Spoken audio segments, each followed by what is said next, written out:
thing that we've found through all of our travels internationally is that really women who are struggling and trying to make ends meet have more in common than they have differences. To do work locally and to do work globally, there is such a bringing together of the hearts, the minds, the souls of people that it almost doesn't matter where in the world it occurs. If you are helping or doing work with poor people, the conditions are basically the same. One of the most profound experiences I had occurred recently in Liberia, a trip that we made to visit an organization that's doing microfunding. We met some incredibly strong and inspirational women.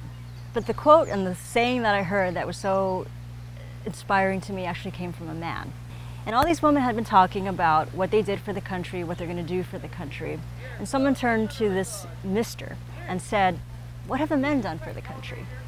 And he took a step back and he said, "The men have done a tremendous amount for this country. What they've done is torn the country apart in war. And it is now our turn to step aside and let the women lead the way, and we will support them." To me, that was the most incredible, inspirational saying, because the women were doing such strong work, but they had the men supporting them. Our Liberian microfinance partner, Jube, when she first went back to Liberia, it was after 25 years of civil war. She was a refugee. And when she started to make small loans to people, what she saw were beggars on the street. And she decided to make loans to these beggars. Now, everyone around her said, "Ma'am, that is a bad idea. Don't do that. We'll never receive our payments back. They have no means." And she said, "No, this is something that we need to change." When Denise and I went to visit, these beggars were no longer begging.